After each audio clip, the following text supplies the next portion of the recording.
President of the United States of America, President Barack Obama.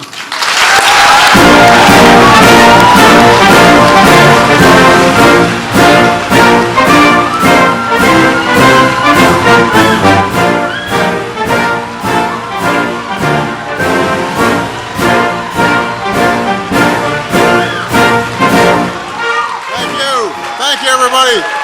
Thank you. Everybody, please have a seat. Thank you so much. Well, thank you, Strive, for those kind words and your great work to promote opportunity in Africa and across the globe. I should point out, by the way, Strive just told me he was in the middle of a board meeting. He flew here. He's got to go back. He hasn't gotten any sleep. That's how committed he is to the work that we're doing. So give Strive a big round of applause.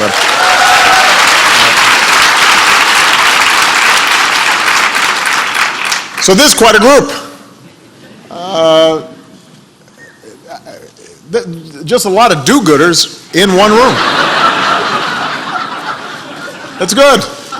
Just own it. You should be proud of it.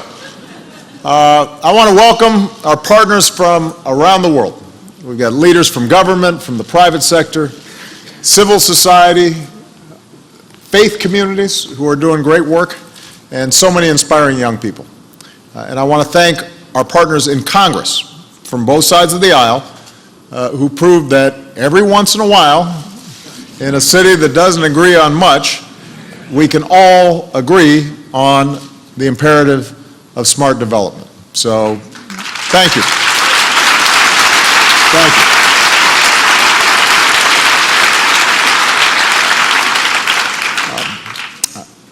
Obviously, there's been a tough couple of weeks, not just here in the United States, but around the world. And that's being amplified to some degree during political season. So I think maybe it's worth stepping back for a moment. It's a challenging time with threats of terrorism, an international order that is buffeted by all kinds of different events, a sense that globalization is leaving too many people behind and expanding inequality within countries, even if we are seeing progress in the aggregate. And all of this creates legitimate fears and anxieties that have to be addressed. And at least a feeling, a perception that people don't have full control over a rapidly changing world. So it is worth reminding ourselves of how lucky we are to be living in the most peaceful, most prosperous, most progressive era in human history. Now, that's hard to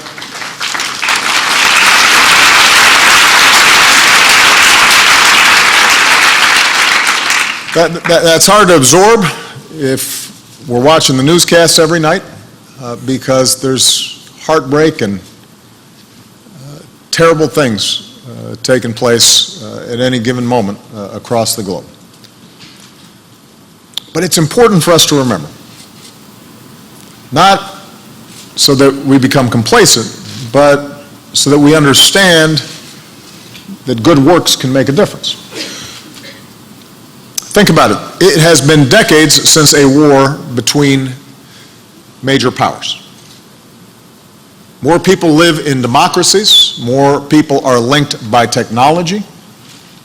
Thanks in part to the dedication and passion and hard work of so many of the people who are gathered here today. In recent decades, the world has achieved incredible advances in development and human dignity. We've saved over 60 million lives from measles and malaria and tuberculosis. We've slashed HIV/AIDS infections and deaths. Across the developing world, incomes have gone up. Tens of millions of boys and girls are in school. Millions have gained access to clean energy, helping to mitigate the threat of climate change. In just the past 25 years, more than 1 billion people have been lifted out of extreme poverty. 1 billion. Michael Elliott, the former head of the One campaign, who we remember today, he liked to say that we're living through an age of miracles. And he's right. And sometimes when I'm talking to young interns at the White House who are still immunizing themselves from the cynicism that's so chronic in this town, I remind them, if you had to choose a moment in history to be born and you didn't know ahead of time who you were going to be, you choose now. Because the world has never been less violent, healthier, better educated, more tolerant, with more opportunity for more people and more connected than it is today. And all of you can take great pride in these historic achievements. It's a testament to what's possible when we work together. Governments, multilateral institutions, the private sector, and civil society. And it is a testament to our shared commitment to the dignity of every human being. This is something I was nursed on. Some of you know my mother worked with USAID and the Ford Foundation, traveling places like Indonesia and Pakistan, working to help lift up the rural poor, particularly women. It's something that I tried to apply myself as a young grassroots organizer on the south side of Chicago, working with people who wanted to expand hopes and opportunity and jobs in forgotten neighborhoods. I've seen the possibilities of progress, and so have all of you. And yet, we are humbled by the work that remains. When some 800 million men, women, and children subsist on less than $1.25 a day, when 11 boys and girls are dying every minute from mostly preventable causes, when hundreds of women are dying every day from having a baby, when all this is happening right before our eyes, we know we've got a lot of work to do. And so today, we reaffirm our belief that in the 21st century, no child should go to bed hungry, and no child should die from a mosquito bite, and no one should be denied opportunity because of where they're born or what gender or religion they are, or the color of their skin, or who they love. All of us are born equal, and we're all connected. And if a schoolhouse door is closed to a young girl, then we're all diminished. And when a mother can't buy medicine for her sick child, or a family flees violence, whether in Syria or El Salvador, in a sense that makes us all poorer and all less secure. That's what we believe. That's what brings us here together. And just as our values compel us to act, so do pragmatism. So does self-interest. When there are no roads to take goods to market, and when corruption steals from an entrepreneur or siphons off billions that could be going to schools and hospitals and infrastructure, that keeps too many people in too many countries from joining our global economy. And there's a reason why Susan Rice, my national security advisor, is with us here today. There's a reason why our USAID administrator, Gail Smith, she of the spectacular hair, sits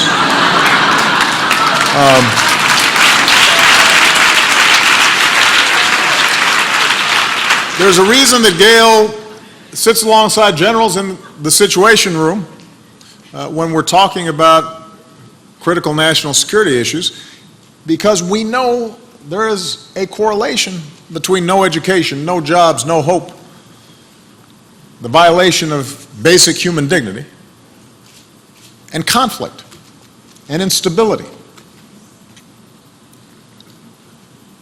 So development isn't charity. It's one of the smartest investments we can make in our shared future, in our security and our prosperity. And sometimes that's a tough argument to make. Here in the United States, where we have big needs and there are kids going hungry in this country and don't have good enough schools in this country and have insufficient shelter in this country, sometimes people feel like, well, why are we making investments anyplace else? And yet we don't question hundreds of billions of dollars of investment in our military. And I could not be prouder as Commander-in-Chief to have the world's best military and the best military in human history, and it's needed. And sometimes we have to make sure that we're addressing those who would do us harm. But for us to make a fraction of that investment in schools and clean water and health care, that's why we do it. It's not because we're not mindful of the needs here in this country. It's because if we make those investments, we're also going to be in a better position to protect our country and improve our country. And this is why, as President, I've elevated development as a key pillar of American foreign policy. With the help of many of you, we've established our new global development policy, and we've transformed the way we do business. We changed how we measure development, not just by the dollars we invest, although we still invest a lot of dollars, but by whether people and nations are actually better off as a consequence of those investments. Instead of government going it alone, we've deepened partnerships with multilateral organizations and civil society and the private sector and faith communities and most importantly, people on the ground. Instead of just sending foreign aid, we're leveraging new sources of funding, committing and mobilizing more than $100 billion from the private sector and other partners to promote development and save lives. And in the fight against poverty, we're treating governments as partners, not charity cases. Instead of top-down approaches, we're building local capacity because local partners have to be in the lead. So the United States continues to be the world's largest donor of humanitarian aid, and it will remain so as long as I'm president, and it will remain so, I'm confident, in the next administration.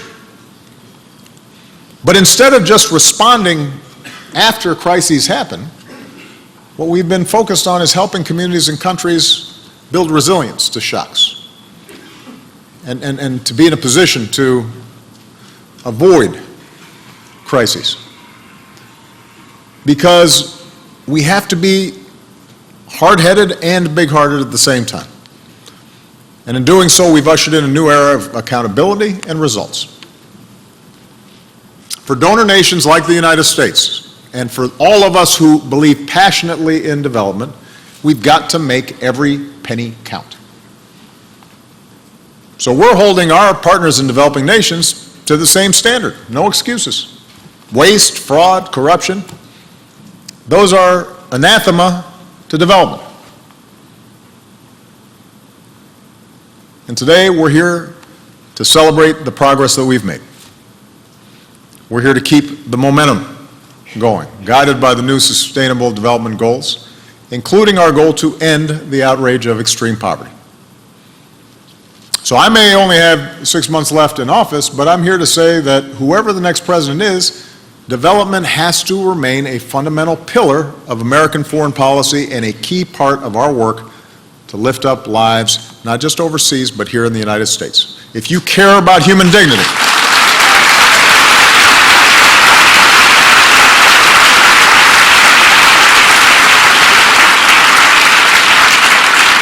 if you care about human dignity, if you care about reducing violence and terrorism, if you care about fighting climate change, if you care about addressing inequality and creating trade and prosperity that works for all and not just some, then you're going to have to pay attention to development. You're going to have to make an investment. So, that's what all of you have been doing. And I'm here to tell you, let's keep going. Let's keep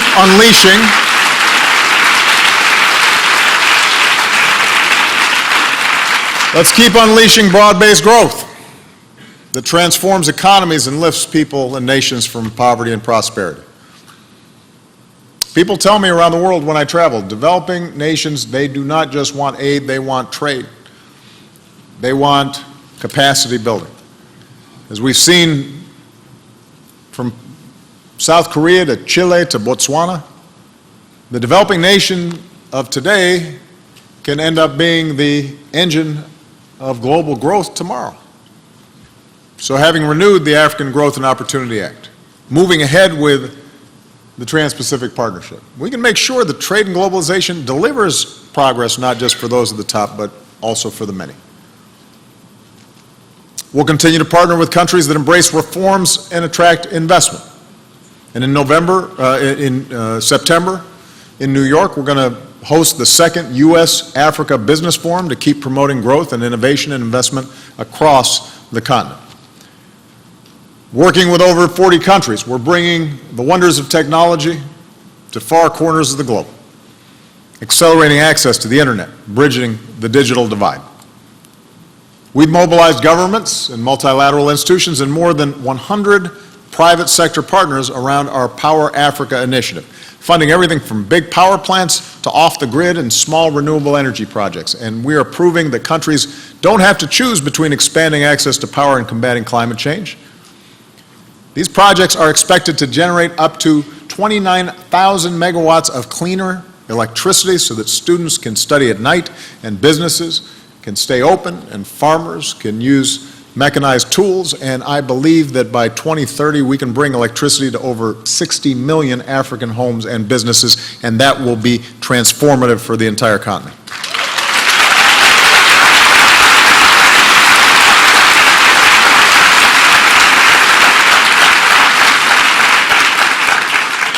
And because economies can't thrive without rule of law, together, let's keep fighting for good governance and strong, accountable institutions. That's the bedrock of sustainable development. You wouldn't know it sometimes because in advanced countries, sometimes there's such anti-government rhetoric. But it turns out, like, having functioning governments are really important. So,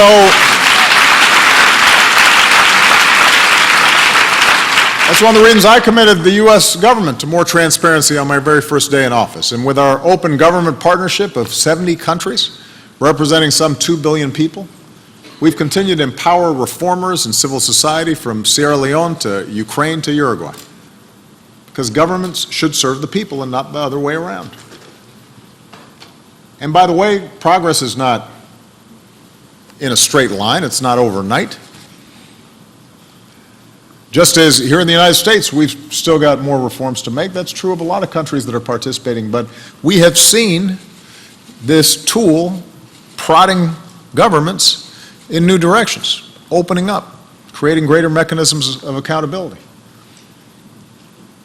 setting new norms that over time make a difference. Together, let's keep strengthening food security and nutrition. No society can flourish, children can't flourish if they're going hungry. We can't ask a child to feed her mind when she can barely feed her stomach.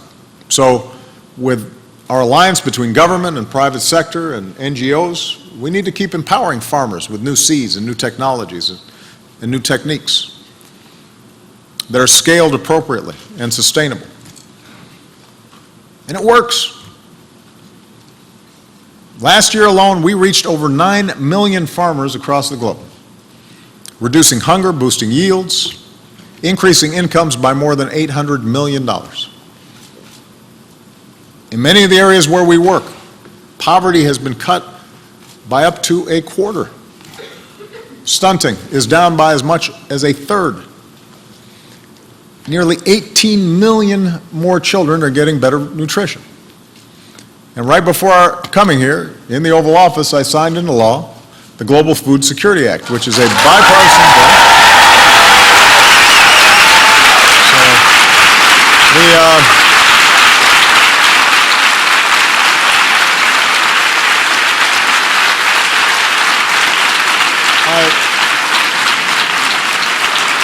Thank you.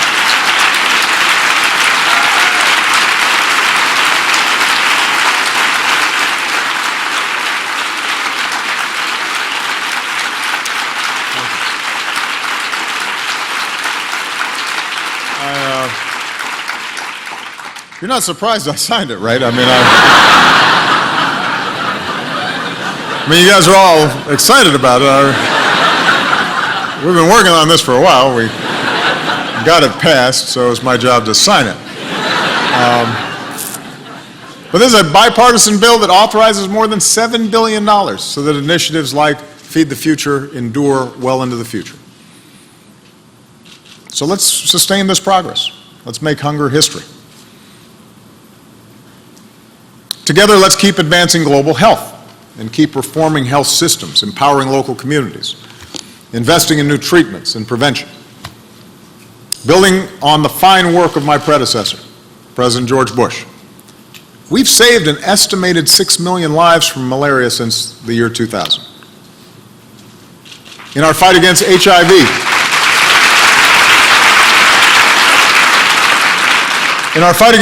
AIDS, we've nearly quadrupled the number of people receiving treatment since 2009. We're supporting 9.5 million people with life-saving therapies. And I believe we can meet our goal of treating nearly 13 million people by the end of next year. Our vision is within reach, the first AIDS-free generation.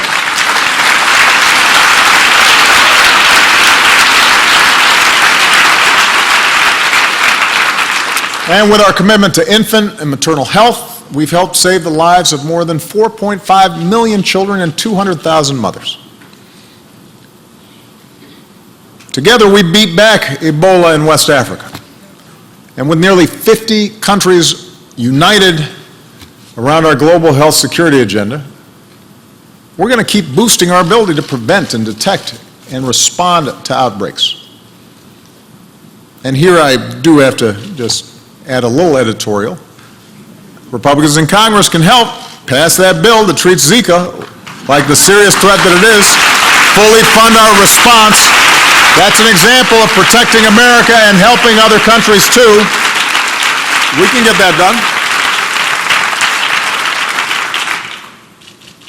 And maybe most of all, together, let's keep empowering our young people whose energy and enthusiasm and optimism can lift up countries, no matter how tough the circumstances. I have met so many young people all over the world that just inspire me. We joke sometimes that, you know, with all the grim stuff I have to deal with every day, get me in a room with some young people. The old heads get me depressed sometimes. Because they're ready to go to work. They need support, they need the skills. But we've already brought together nearly 500,000 young people through our Young Leaders initiatives from Africa and Southeast Asia and Europe and the Americas. And we want to keep helping them connect and exchange ideas and expertise and best practices. Keep giving them the tools to be the next great entrepreneurs, doctors, scientists, the next civil society leaders, maybe even future presidents and prime ministers. And as we're empowering young people, we've got to continue lifting up all our people, and that means men and women, boys and girls. I've said this before, I will keep repeating it. One of the best measures of a nation's success is how it treats its women. And earlier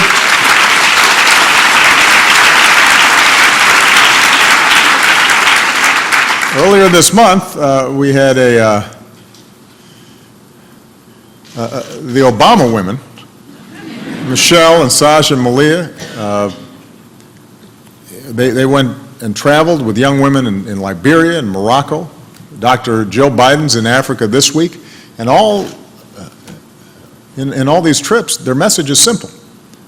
Let girls learn. Let girls learn so they can help start new ventures and drive economies. Let girls learn so that they can invest in their communities. Let girls learn so they can be safe from violence and abuse. Let girls learn so they can realize their dreams. Because when women have equal futures, families and communities and countries are stronger. When they get an education, that means their children are getting an education. This is a fact. And we haven't made enough progress on this front. We got to do more. Now, none of this is going to be easy.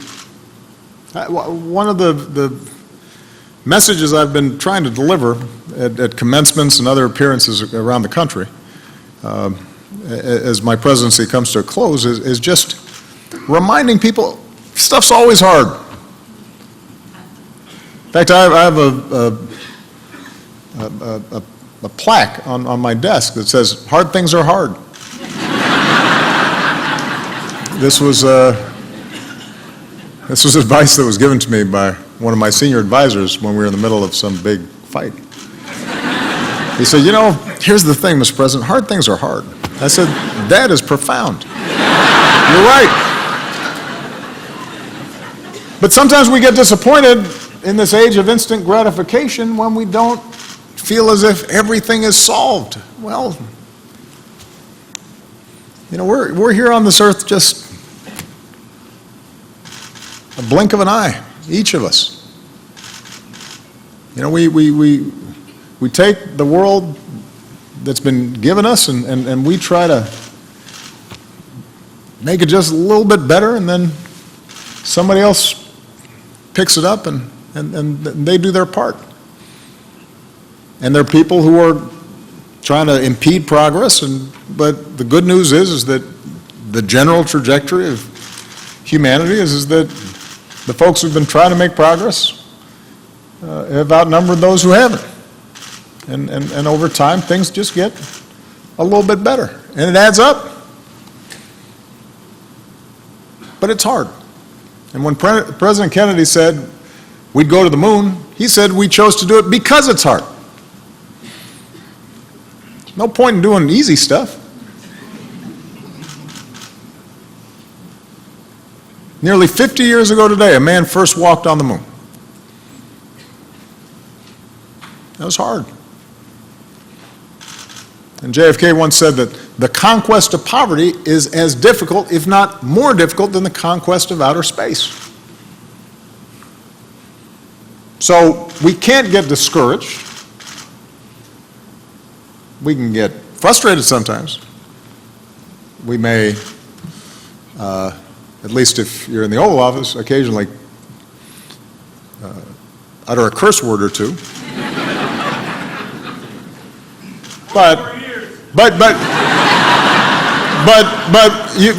We've got to stick with it, because it's going to take years to reach our goals. Whenever the task seems too great, I am reminded, and I'm sure you are too, of all the people that I've met these past 8 years. The odds they faced that pale in comparison to the challenges that we face. The promise they hold. You know, the young farmer in Senegal who started with 1 hectare of land, grew that to 16, and boosted her incomes and brought a tractor, and suddenly was an employer and small business person. And just hearing her talk about what had happened to her in a few years as a consequence of some of the work that the people in this room had done, that gives me hope. She gives me hope. Or the young entrepreneur in Peru who's teaching rural women digital skills. And suddenly they're employable and they've got a whole new set of possibilities in front of them. Or the healthcare workers in the Bishop Tutu HIV/AIDS clinic in South Africa. And the incredible work that they do with good cheer and unbelievable effort. And all the brave men and women with the virus who have overcome despair and are now living full and long lives and are giving something back. They give me hope.